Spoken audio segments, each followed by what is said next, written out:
Hey, this is Anney. And Samantha. And welcome to Stuff Mo Never Told You, a production of iHeartRadio's How Stuff Works.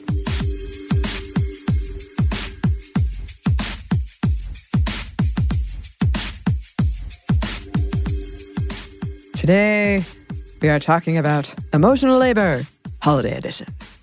If you all remember, a while back, Bridget and I did an episode on emotional labor, but today we're focusing specifically on the holidays. The holidays. And the work that a lot of women do to make the holidays happen. Ugh. And Samantha and I have already talked about how the holidays are a bit of a source of stress for us. Least favorite time of year. I like the holidays. I'll put that out there, but they are extremely stressful. They are not relaxing for me at all. I have, in general, a problem relaxing. So hard to say. Right. So in my case, when I look at what's stressing me, it's the planning, the shopping, the making of food, plus vegetarian because of my little brother. Of course. Getting the timing of everything right, bringing all the decorations down from the attic, and that's down sets of stairs, setting them up, getting the tree, setting that up, the lights, the ornaments, hanging outside lights, finding gifts, wrapping them, writing cards, cleaning, and then the worst part, putting everything away. It stresses me out just typing it. Yeah, I don't do any of those stuff, and I'm still stressed. I barely, all of my family members get gift cards. I am the best gift giver because, I give them what they want, but it's not very creative. Oh, we're going to talk about that a little bit more. That's interesting. I will say, I'm just going to throw this out here. From the research I read, a lot of people do like gift cards. I don't. Really? I'd rather get no gift at all. I would rather have something, if you were going to give me a gift card, I want it to be something that I will use. So if you give me a gift card to Panera, Starbucks, I'm not going to be as happy. Oh, no. Because I don't go to those places often. No, I'm just kidding. Right. Although, don't get me wrong, sometimes soup is delicious. See, what I don't like about gift cards, I'm wondering if any of my relatives are going to listen to this. Well, I'll say it. I don't like that I don't know how much is on it. And I don't like the moment of, I have no idea how much this is going to get me. Right. Especially when it comes to bank gift cards, because I really would just rather have money or a check if that's going to be what it is. Yeah. I think I probably have at least $27 on past gift cards. But I just... Yeah, it is a nice little trick because either you can't spend it all. Right. Or you're going to spend that and then extra on top of that. So right. It's a good little gimmick. It is a gimmick. We're coming out strong against gift cards. I like gift cards, like I said. Well, agree to disagree on this point. Numerous studies have found that women experience an increase in psychological stress during the holidays greater than what men experience, and that this increase in stress is worst in the U.S. I actually really enjoyed one of the interview subjects. A male interview subject, when asked about this, he said, I thought people feel stressed during the holidays. I thought they were relaxing. I've never heard of this. I wanted to hug him and be like, oh, you wonderful. Someone's really been making this happen for you. You've been very happy and blessed. Yes. #blessed. #blessed. From a 2006 survey conducted by Greenberg, Quinian Rosner, quote, holiday stress has a particular impact on women who take charge of many of the holiday celebrations, particularly the tasks related to preparing meals and decorating the home. Women are more likely than men to report an increase of stress during the holiday season. In addition, they have a harder time relaxing during the holidays and are more likely to fall into bad habits to manage their stress, like comfort eating. Women are much more likely to shoulder the work burden during family celebrations. During Thanksgiving, women are nearly twice as likely to report that they will cook, 66% of women versus 35% of men, shop for food, 52% of women versus 32% of men, and clean dirty dishes, 70% of women versus 41% of men. Men, on the other hand, are nearly twice as likely as women to report that they will watch football, 26% of women versus 46% of men. So that's the end of the quote. That was a whole big quote. Right. Only a quarter of women feel that they can relax during the holidays was another thing it found. And the main reasons women gave for their stress were money, pressure of buying and wrapping gifts, and lack of time. Another study found women are twice as likely, to be behind the holiday feast. Oh, yeah. My mom is definitely a prime example of all of these things. Yeah. my mom gets very, very, very stressed out. And then my dad gets stressed out watching her. And so he gets angry Oh. and will like be a little snide with her. Yeah. And then she will get more angry and more anxious because of that and Right. eventually call him a ass, which is a holiday tradition. And I'm really excited. I'm sure my niece may actually hear this. And please don't report this to my mother. But it's become kind of a holiday tradition where she finally just breaks and become very country. Uh-huh. And call him a ass. And then but she has this whole expectation that it must be perfect. And these are the things that she has to do. She doesn't want to ask anybody for help. It's finally gotten to the point that my sister and sister-in-laws are able to take a little bit of the responsibility and she'll allow it. But she also decorates in themes. So she decorates in all of the homes, and it is like Christmas threw up everywhere. Everywhere. And it's a themed Christmas. Yes, because so one side may be like country, quaint Christmas, and the other is like fancy French Christmas. Like it's just absurd. And I walk in, there's wreaths at the beginning. There's probably lights already on the outside. You go in and there is the fake snow, cotton snow everywhere with a little bit of glitter and all these figurines, stockings everywhere. It is a thing. And wow. I feel... Yes, I've been very lucky and privileged to be able to celebrate it that way. Yeah. But to me, I'm like, that's not worth it. Yeah, and I'll say that's a lot more than what I am doing. Yeah. No. My mother enjoys this stuff. Well, yeah. To an extent. Yeah. To an extent. And that is something to say, is that some women really enjoy this and they like thrive in it. And it makes me stressed out because I'm not creative and I'm not very... what's the word? Cutesy and homey. Okay, yeah. So I have no knowledge of doing that. I have always get the sad Charlie Brown tree because I think it's fantastic and have a few little ridiculous trinkets on there. I think I bought some shiny balls. Yes, I did. Yeah. To put on there, red, silver, and gold. Yeah. Because I don't like the typical. Oh. You know. And then. Yeah. But that's it. And then my friend bought me 2 little baby stockings for myself and my dog. Oh, that's cute. Right. Yeah. I don't buy that for myself. I put up a tiny, sad Charlie Brown tree in my little apartment that you've seen. Yes. And all of my ornaments are Harry Potter, Doctor Who, like Captain America. So it's a very personalized tree to me, which I like. And kind of going back to what you were saying about your dad getting stressed watching your mom, my dad used to, it's almost like he wanted to be involved. Right. Especially with shopping. And then he would get so impatient and annoyed with the shopping that we would have to leave early and we didn't even get done what we had to get done. Right. So we're going to come back and talk more about that in a little bit. But, okay, no surprise that this added stress we're talking about is not good for our health. Research shows that it can lead to anxiety and depression, specifically research into holiday stress. There's a pressure to always do more. I should be doing this.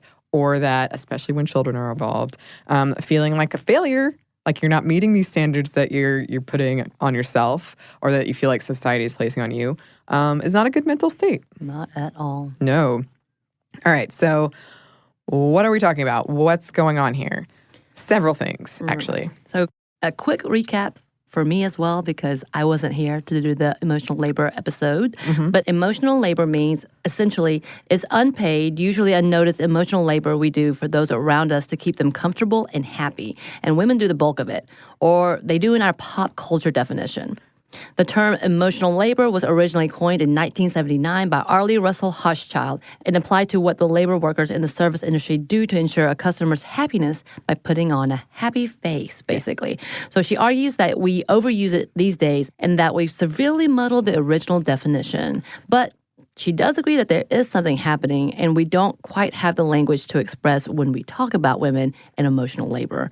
In her mind, we're conflating perfectionism and simple labor, sometimes mental, with emotional labor. Emotional labor does vary culturally. Some things Americans point to as emotional labor, other cultures would view differently. And we would love to hear any of the differences from our listeners. So if y'all know or can say any of the differences, please let us know. Yes, please. So during the holidays, this work, emotional, mental, or just labor, whatever you want to call it, increases exponentially. The planning part is really key. That background mental energy that you're expending on an enormous scope of people, gifts, food, decorations, all of those things. if the expectation is for the holidays to be perfect and magical, if they aren't, which of course they won't be perfect, it feels like failing. And that is a lot of pressure. Making the holidays happen is work, and largely it is and has been women's work. It's work, yes, some women really love, but others, not so much. Or maybe it's just overwhelming and exhausting. Maybe, like me, it's something I do enjoy, but it's a lot. Yeah.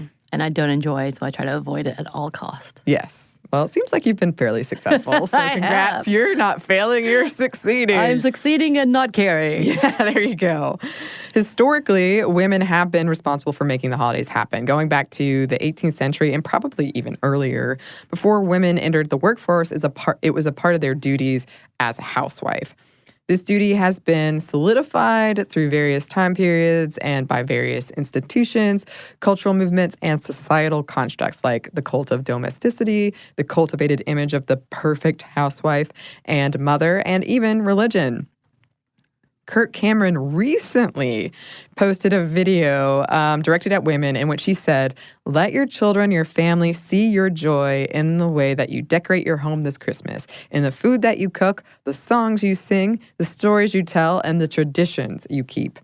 In several Christian circles, this is still viewed, all of those things, still viewed as a women's duty to make Christmas run smoothly for her family. Oh, that quote made me nauseous. It's not good. Yeah. It's really not good. If you love it, then love it. Yeah. And you do you. But yeah, don't base your status and whether or not you're doing well as a parent or a wife on that BS. Yeah. Yeah, nah. And even as women have gotten jobs, the expectation that we'll take charge of the holidays hasn't changed. Oh, and also, just to be clear, being a housewife is a job. It's a hard job. It is very hard. It's just an unpaid and unvalued one. And yeah, why is it that women's work isn't seen as real work? It's just something we're expected to do without pay, without recognition, and perhaps it might even cost us to do it. Interesting. Christmas is expensive. It is Those so decorations expensive. are expensive. Yes, we're going to get more into that. Yeah, yes. As we've discussed on the show, women are still doing more of the housework when compared to men in heterosexual relationships or situations. They also are doing more of the household budgeting, which is a major headache during the holidays, obviously. And also obvious, being responsible for gifts and thoughtful ones can put a dent in a woman's finances, a huge dent. Going back to those top reasons for holiday stress, two of them, gift giving and money, are all wrapped up into this. And this further penalizes lower and middle class women who might be working more than one job and are unable to afford childcare or other help that could alleviate some holiday stress.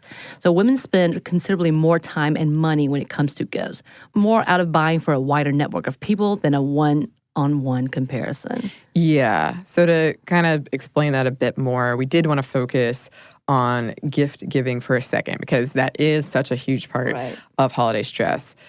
Way back. Past host Kristen and Molly did an episode on whether men or women are better at gift giving. So you can find that in the archive if you want. But right now, brief overview. There is actually a decent amount of research around gender differences in gift giving. And that research has found that in general, gift giving is important to our social relationships around the world. Bad gifts can negatively impact relationships, and men are far more judgmental of bad gifts, while women are more likely to downplay disappointment to protect the relationship and the other person's feelings. And women buy gifts for a wider group of friends. So they spend more money on gifts. And they are generally better at selecting gifts. This sort of goes back to what we discussed in our original emotional labor episode, that women are more willing to put in the work and invest in friend groups other than men. That goes back to, I know we brought it up recently in our heartbreak episode, but how female widowers generally have more positive health outcomes than male widowers, and they think it has to do with this wider support group.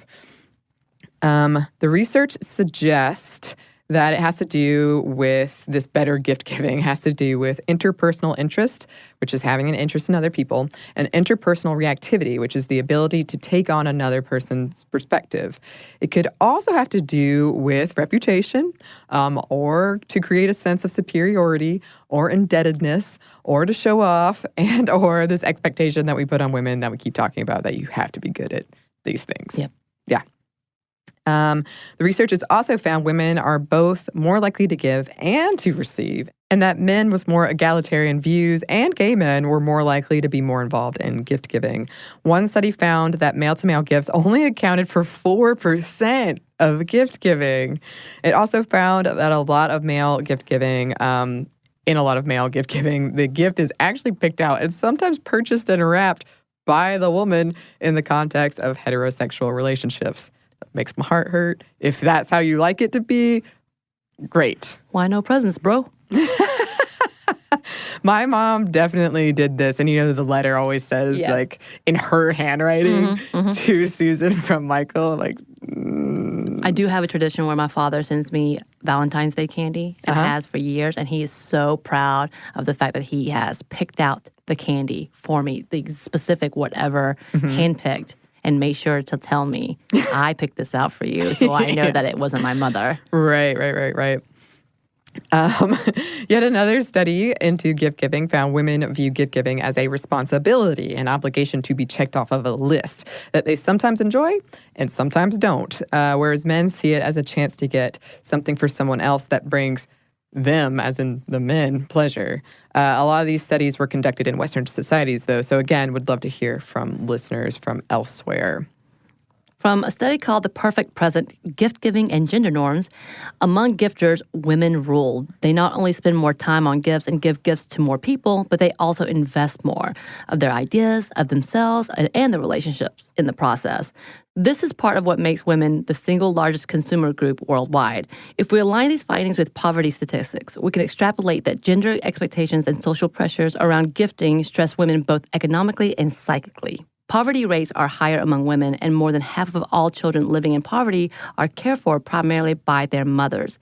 The average person celebrating Christmas, Kwanzaa, and or Hanukkah will spend $804.42, up nearly 5% over last year's actual $767.27, according to Prosper Insights, an analytics study.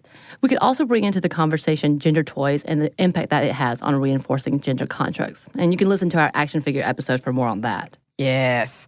And then there's the whole thing of giving women sexy lingerie, which they might totally be into, but in straight relationships, unless a woman specifically asks for it, to me, it feels like it might be more of a gift for the dude, or like also a vacuum or something, unless, again, the person specifically asked for it enthusiastically. I really want this. Right. Yeah. I really want an air fryer oven. Oh, she said it here. I said it. Noted. And there's a great example of this whole thing in The Simpsons when Homer buys Marge a bowling ball that has his name engraved in it, and it is cut to fit his fingers. Perfect. Yes. In all fairness, I'll be fair. I was guilty of trying to convince my little brother he really wanted whatever video game I really wanted when we were children, and he usually did. We had similar taste. But I'd be lying if I said I was being altruistic. I just really wanted that game. My list is so long, and I'm like, well, I got to put some things on his list. You're like, I love you so much, so you would love this gift. You would really dig it. Anecdotally, my dad never wrapped gifts, and the stuff he gave me was usually a random assortment of items, like a football a few years ago. That sometimes I liked, a lot of times I didn't. I do my bee, that was one of the random gifts that I think he just didn't think I'd like, but I really did. My mom, on the other hand, gets me stuff based on something I said in a random conversation months ago. I know a lot of the studies have also shown that women shop for Christmas all year round. Men start like the week of Christmas. And that is definitely my mother. She shops all year round. She sees a good sell. she will get it. Yeah. That is what I've discovered. For me, she actually buys based on past likes. Oh, yeah. So I may no longer like it, but it has a tradition to it. So Sure. I'll still end up getting it. It was kind of like those wooden angels. I said one time I liked one, and I've got about 50. Yeah. I don't know what to do with them. I have an aunt who did the same thing. I actually don't even remember saying, I like teacups, and I can't drink tea, but she gets me a teacup every year. So It's thoughtful. it is thoughtful, and they're pretty. I Yeah. kind of use them as decoration. I remember once my ex-boyfriend, I can't remember why, but he was showing me a screenshot of his laptop, and it was around Christmas time, and one of the tabs was how to wrap a gift, and that made me laugh pretty Look, good. I'm awful at wrapping gifts, and my mother is queen. Yeah. She is the Martha Stewart of wrapping. Oh, it's really? always a piece of art. I really wish I could show you. I will. I'll take pictures Yes, this year. please do. But all of us feel guilty in trying to open these presents because it's so elaborately beautiful. Yeah. And I am like, okay, I'm just going to put some brown tape on it. Yeah. Maybe I'll put the newspaper here Right. and my name onto the bag. Awesome. Yeah. I always say gift bags are my favorite thing. Yeah, I like gift bags and tissue paper. I do, I wrap my mom's gift because she wraps mine. And I used to be really good at wrapping, and something's gone terribly wrong. I don't know. I lost it somewhere. I lost my mojo. One year, I got pretty much everyone in my life a gift a couple years ago, and that was a very expensive endeavor. But I have this note on my phone that I open when anyone mentions something that I think would be a good gift for them. So it kind of just, I'm more of someone, I would rather get a gift that I know you'll really love than just buy you something because it's Christmas time. Right. And I've got to get you something. Thus far, you've done really well with my gifts. Yes. I just take you out for drinks. Oh, I love that, though. I'd rather have that almost always. And I do want to say here, I have plenty of female friends who are terrible at gifts. Apologies, you know who you are. Wait, is that to me? No, it's not you. I love drinks. That's number one. And I have a few male friends who are really great at them. So these are generalities supported by research, but there are obviously exceptions. And it's really the societal expectation and pressure that's the heart of the issue here. If that's something that you love to do, it's great. I used to be really good at it and very thoughtful. I just got really tired. It's exhausting. It's probably the main point of this episode could really just be, it's Also, exhausting. As we're getting older, it's harder and harder to get you something that you may not already have bought yourself. Sure. Or that you don't necessarily need. Yeah. It's kind of hard because it's kind of like, oh, I have everything. What do you give someone who has everything? Right. Same conversation. In our society, we assume that it's in women's nature to be more thoughtful and more able to manage the emotions of others. It comes with the territory of being emotional, which we all know isn't true. These things don't just come naturally or easily for all of us. Also, these emotions of ours only seem to be good when they're boosting men in some way. And other studies have found because women are painted as more caring and giving, they feel the need to perceive themselves that way. So nevertheless, the expectation contributes to an environment that rewards men for doing what women are simply expected to do and punished for not doing it. And studies have found that women do a brunt of the work of kinship, that is, an interpersonal network of family and friends, whether they are hers or not. Basically, the work of maintaining social ties, which absolutely is work. In a heterosexual context, if the wife or mom dies, the work is left undone. And it was spoken about and the emotional labor episode. And one study posits that because the holidays are primarily about children, and traditionally children have been women's responsibilities, by proxy, the holidays and making them magical has always become or is women's responsibilities. Yeah. I found a really interesting study about the work behind what we culturally conceive as love that really made me think about the gender differences and how we expect people to express love.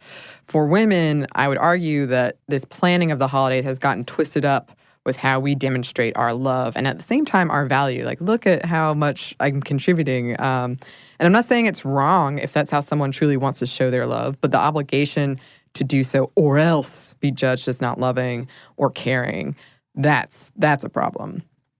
For me, my brothers, I'll say they will help if I ask with all of these things, the decorations in particular. But then it's my responsibility to delegate, to show them how to do everything, and them growing increasingly more annoyed. And all the while, the expectation is that I am the one that will do it, and that helping me is something that they do. I have the kindness of their hearts, and it should be complimented. Right. Whereas I'm just going to, I guess, spend my day doing this. Anyway. And now we've got to talk about the kids. Oh, the children. The children. But first, we've got to take a quick break for a word from our sponsor.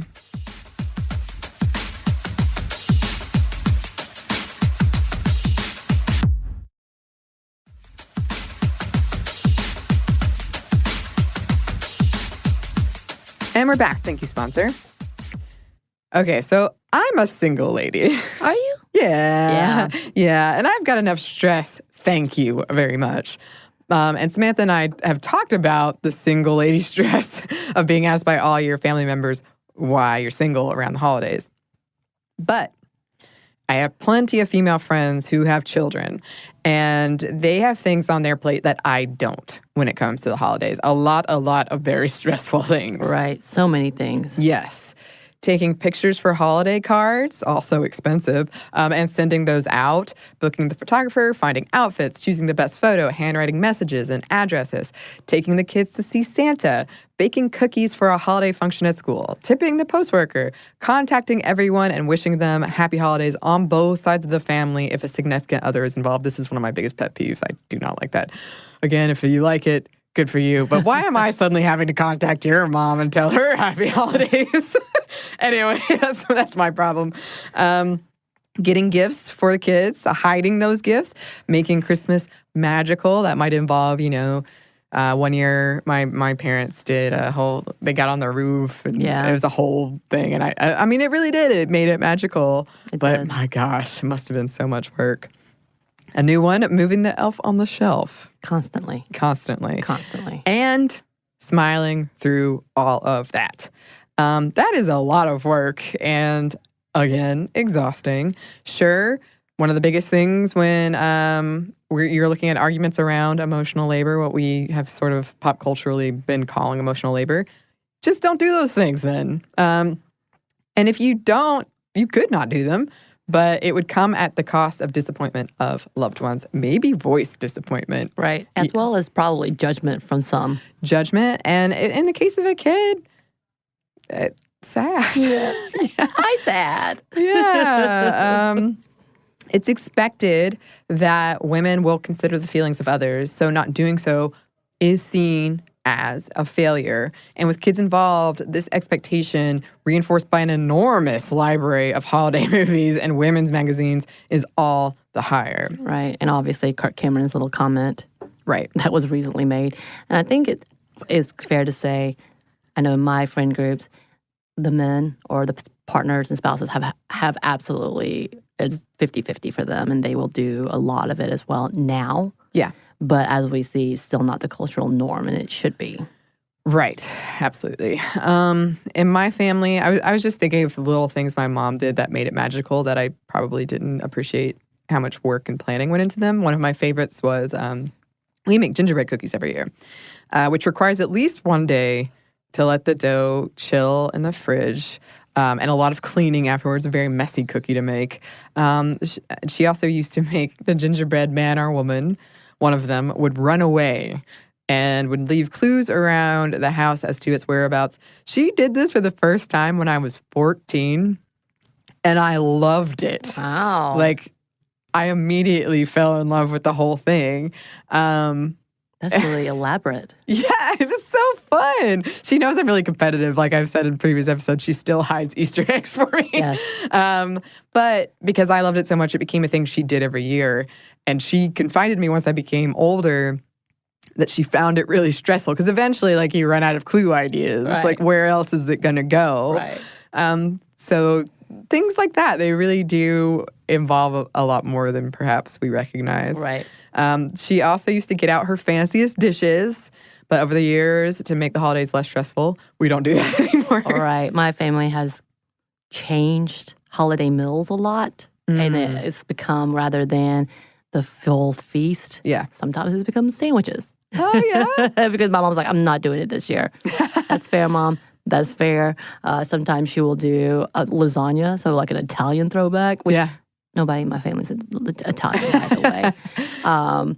And so she would do things like that, as well as like Thanksgiving. If we had a giant feast during Thanksgiving, Christmas is going to be lesser. Oh, really? That's what we like. It's just kind of because she's like, I do all of this. Right. And she puts so much on her plate. Sure. We all end up saying, okay, that's fine. Yeah. That's fine. We're just going to eat sandwiches. I love sandwiches. But that's still elaborate sandwiches. My mom has 4 types of bread that's on the table, as well as 5 meats or options, as well as a lot of sides. So it's still elaborate. But yeah, she's, as we've gotten older, she would slow down. But now that the grandchildren are older, she's kind of come back to that mentality a little bit, trying to celebrate for the younger kids. But now they have great grandkids. Yeah, we were there, So it's kind of like back to, okay, we're celebrating a little less because they don't know exactly what's going on. Right. And all of her grandkids are teenagers, so they don't care as much, and we're all adults. So, but it's a whole thing. It is. That's something that I've, and I don't want to make it sound like, so I cook the meal, but my mom is there the whole time, and she helps, and I have made it into a thing that I enjoy. It's just the stress and the obligation, mostly of the planning and making sure everything comes out at the right time. And we have slowly, and it's mostly me to the annoyance of everyone else, but since I'm cooking it, I'm like, we're not cooking that anymore because I don't really like it. And if you want it, you can cook it. So our menu has also gotten a little bit more condensed. Yeah. You've taken a lot more responsibility. I guess you are the only female in your family, as I'm the youngest, and I'm not the only female. Yeah. It is kind of going to my sister and my sister-in-laws, and I just kind of show up. I'm still treated like the teenager, which is cool. Yeah, you're like, I'm good. I'm gonna sit at the kids' table, not do things. Great. I actually was thinking about that the other day, and I was trying to reason out why, in my personal experience, the women do make the holidays happen. And one of them is, the whole reason I started cooking is I had it in my head. I was in high school. And I thought, when I get married, I won't know how to cook anything. So I asked my mom one year, I want to learn how to cook all of the things that you cook so I can make it for what I thought I was going to have my own family. And I wanted to be able to do it. And just that tradition of passing on recipes and traditions. And then from there, it just became the next year was a practice year, and now every year is practice year. That's okay. It's mostly my fault. That's okay. Also, my mom has a policy of silly hats. So we won't fight with each other. That is surprisingly effective, and I think I should write a blog post about it. If how to deal with the holidays, silly hats. But that's another example of managing the emotions of others. And it does feel like the holidays have been sold as this wonderful time where everyone is happy. And if that doesn't happen, then you're doing them wrong or something's gone wrong. And the job of making everyone happy falls so often to women. And a lot of us, I'm sure a lot of listeners, we don't get along with our family all the time. So it's like this one time of year, we're all performing, and if only we can make it this holiday great, then we can stay together. If I can make this one good enough, I can keep this family together. And that's something that I really internalized. I've recently come to realize that my need to make people happy is so strong, and it's so much a part of how I've defined myself for so long. I literally sometimes feel like I'm a comedian coming on stage after the last comedian who totally bombed, and I've got to salvage this situation. And it's tiring, but it's to the point that I made $20. Somebody gave me $20 at my dad's wake for being entertaining. That's the best. Yeah, I'm always seen as the sarcastic, witty one, so I'll come in with a little bit of banter and then just sit quietly in hopes that no one brings up politics. Oh. That's my new family tradition. Yeah, it's a good one. So we see this in so many holiday movies. Yeah. The dad is working too hard, neglecting his kid or his kids, forgets to get the gift, burns the food, which sounds like the the Santa Claus. The Santa is one. That's a great example. The Santa Claus, yeah. He realizes he has to put in some effort. Even if you look at Santa Claus, as I said, he gets all the credit for delivering these toys one day a year. But Mrs. Claus is doing all the stuff behind the scenes all the time, thanklessly, and gets no credit. Yeah. So in A Bad Mom's Christmas, in which one of the characters says, "Your mom. Moms don't enjoy, we give joy." Yeah. I find that there's only a handful of, I'm much more a Halloween horror movie person. Yes. But there are a handful of holiday movies I watch every year. And I find that the plot line is always, man, working too hard. Wife is doing all this stuff in the background. And like, one day you're going to be so upset that you missed this time with whoever, poor Johnny. And then they get like one gift. Yeah. And it's like, it was the perfect gift. But a lot of times it was the wife who said, you should have gotten that months ago. Right. Right. It really is. I try to watch all of these holiday movies because I feel like I'm failing because I don't like Christmas. And I've tried to make myself like it. And that has a lot of emotional trauma and baggage in that, and which is the reason I don't like it. But I do love watching holiday movies, trying to get into the spirit. And and my family watches it too. My dad's favorite movie is The Santa Claus. Yeah. As we just recently talked about. But it is hilarious because he is an awful father. Yeah. And the only redeeming thing is he gets tricked into being Santa Claus, who then again neglects his kid because he has to be Santa Claus. But everything's okay because he's Santa Claus. Right. Like, it's just amazing. And the mom looks like the bad guy, just like in everything else. Yeah. Stepdad in this one is just a complete idiot. Portrayed as an idiot anyway. Yeah.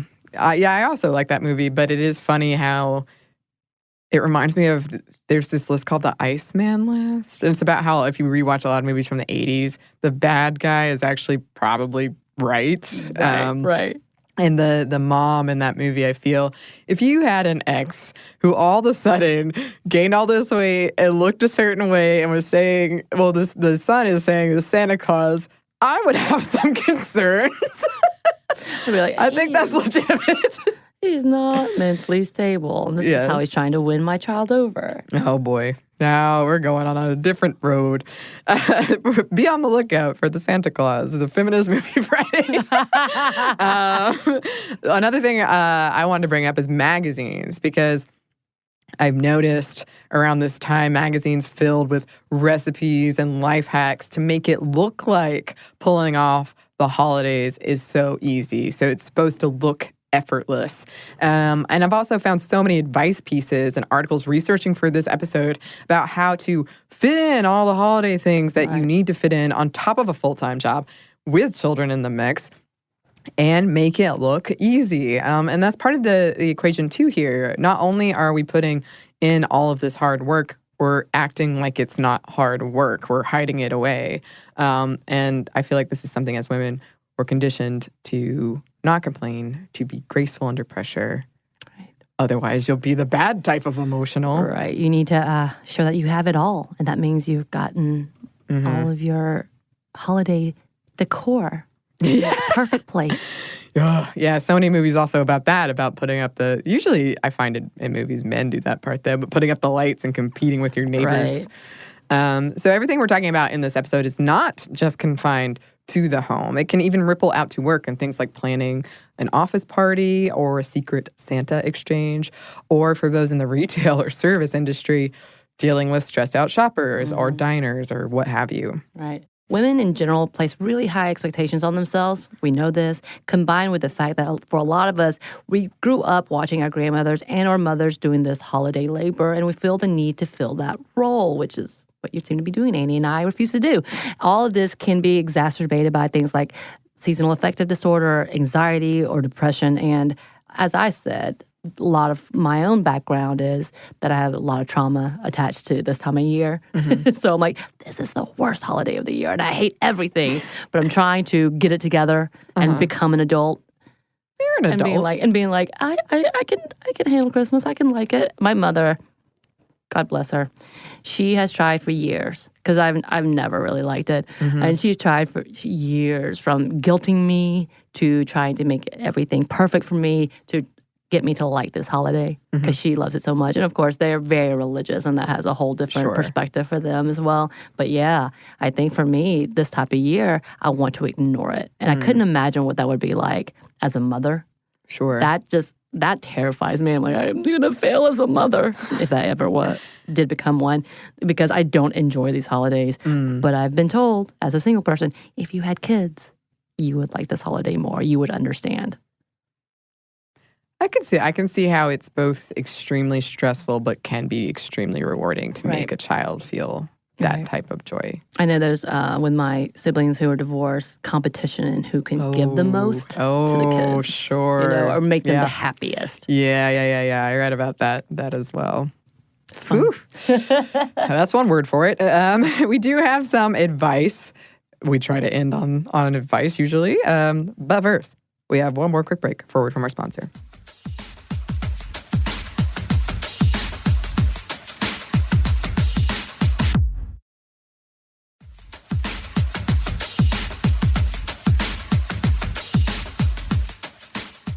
And we're back. Thank you, sponsor. And yes, there are some tips out there if the holidays are something that's stressful for you. Yes. Here we go. So my peoples who are all stressed out. So take time for self-care. And that might be whatever you want it to be. Reading, yoga, meditation, making time for friends. Or for me, sitting in a fetal position in the corner, waiting for the season to go away in the darkness. Ooh, very specific. I'm just saying. Hey, it works for you. Experts also recommend stepping back from social media if you find yourself feeling stressed. We've talked about it before. Playing that comparison game is never good. It can make you feel like everyone is having a better holiday than you. Everyone did a, quote, better job than you. I love the comparisons. If you're not the one behind the holiday stuff, find ways to support that person. Unasked. Stock up on wrapping supplies, help with gift buying and wrapping, handle the cards, do the dishes. If a child is in the mix, figure out if they're going to need to bring dishes to school or something like that.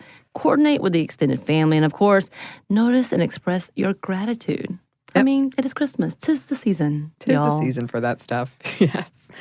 And again, I do want to say I actually really, really, really love cooking. I love the decorations.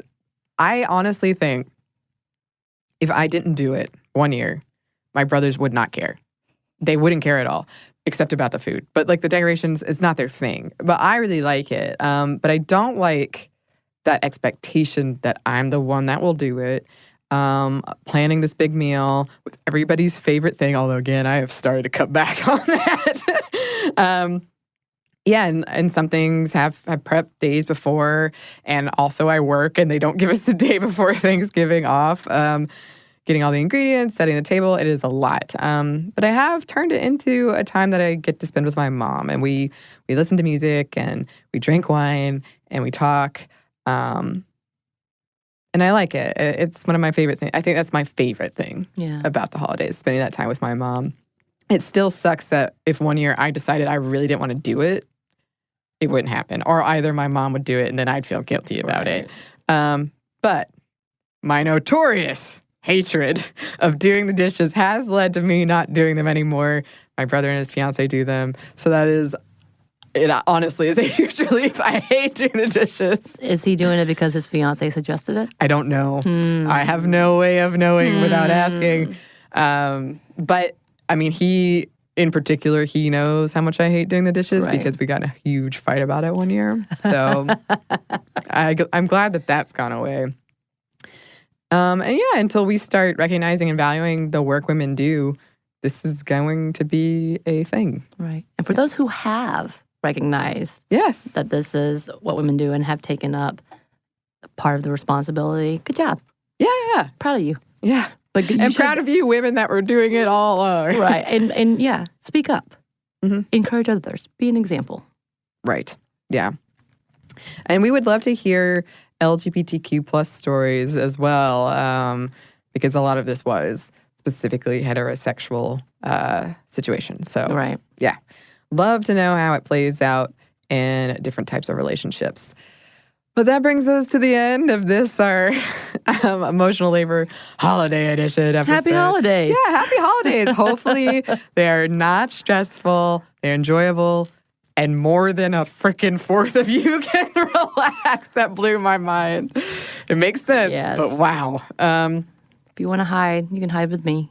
Yeah, and Try if to you want ignore any the holidays. company, Samantha, I'm always available. If you don't want me around, though, so I cool. have this weird thing that I start watching holiday movies, but they're not really holiday movies. Oh, So, you ooh. know, the Iron Man back and 3? forth about Die Hard. Die Hard, Iron Man Is that 3. we talk about that. But then Harry Potter, for some reason, puts all Potter my... is both a Halloween and Christmas movie, I find. Yeah, I do that. And then I do watch horror movies just to be angry about, not angry, but to put my emotions into something. And I'm like, there we go. Now I can do more destruction now with all of these horror films.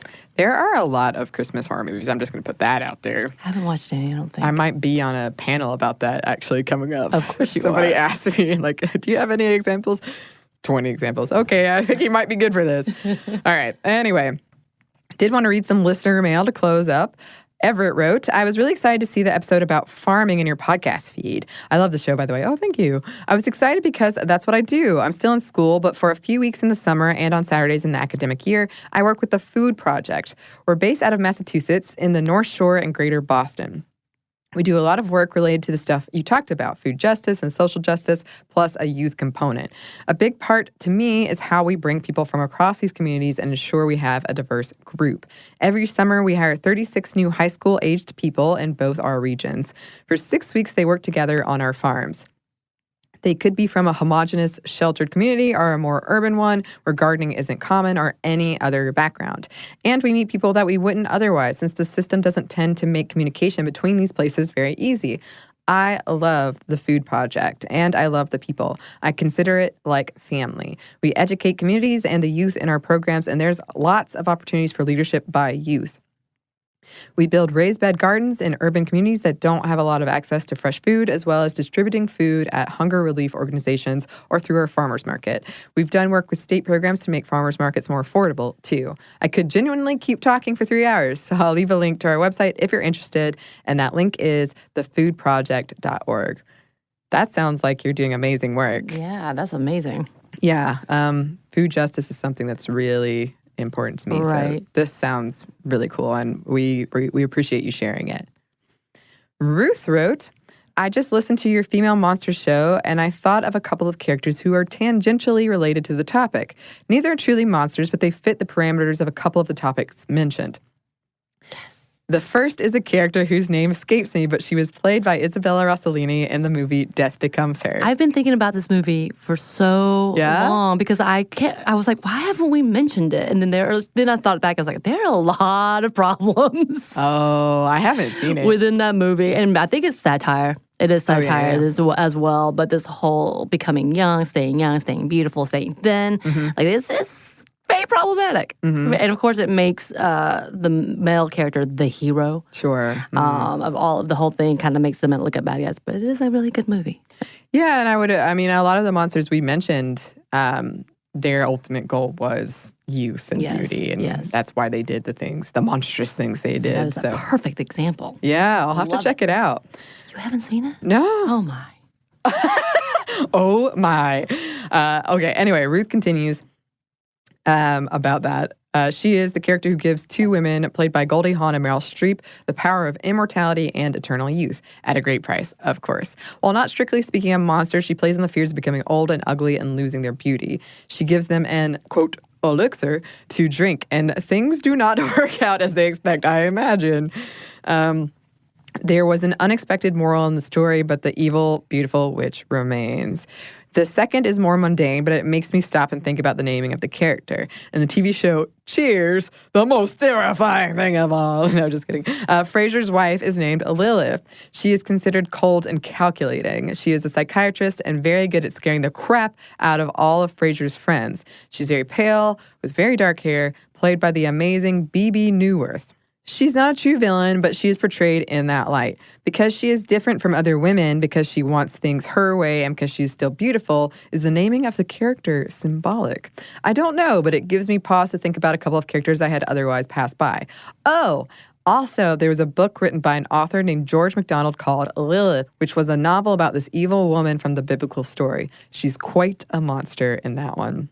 I love Lilith. Yeah. Forever and ever. And I didn't realize, because I didn't watch the second season, and I just didn't pay attention, Sabrina, the new one, Yeah? Lilith is one of the main she characters. is. And I kind of completely forgot about did that. too. Completely. And I was like, oh, hello? A friend of mine brought that up to me. I was like, oh, yeah.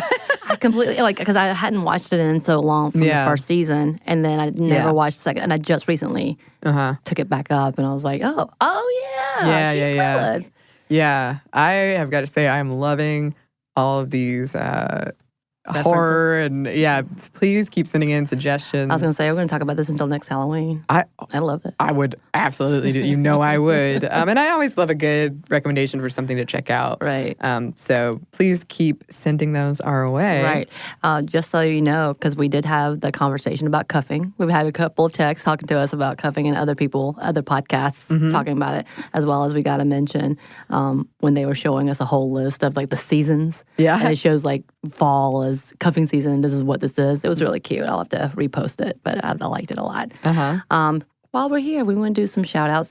While we were thinking about stress and loving each other. And it's the season Best Forever Pods, which is a podcast by Alyssa, who talks about friendships and the great stories behind them. And it's so great because I think it's such a different take on how to maintain or just talk about amazing friendships that have happened. Or she brings on different guests talking about different subjects, and I think it's really cute. And also Some Kind of Brown podcast, which is Natalie, who identifies herself as Indigenous Black woman, talks about race and ethnicity and being multiracial in the U.S., including interracial adoption, which is rare. And she's also highlighted November, I know it's over almost, as the Native American Awareness Month. Yeah. And she has brought in a whole series called Red November and bringing in different guests and having awesome episodes about that. So shout out to y'all. Yeah. We love it. Thank you. Yes, thank you. And thanks to the listeners who wrote in. If you would like to write to us, we would love to hear from you. You can email us at stuffmediamomstuff@iheartmedia.com. You can also find us on Twitter at momstuffpodcast or on Instagram at stuffmomnevertoldyou. Thanks, as always, to our super producer, Andrew Howard. Thanks to you for listening, and we hope a lot more good things are coming your way. That's Lauren's thing. I don't know why I did it. Oh. But hey, go check out Savor Pod as well. Go check out Savor, Brain Stuff, all the things. I love it. A lot more good things are coming your way. Especially, I hope that the holidays are not as stressful. And if it is, that you have a chance to take in what you need to rest. Yes, that's a nice sentiment. Stuff Mom Never Told You is a production of iHeartRadio's How Stuff Works. For more podcasts from iHeartRadio, visit the iHeartRadio app, Apple Podcasts, or wherever you listen to your favorite shows.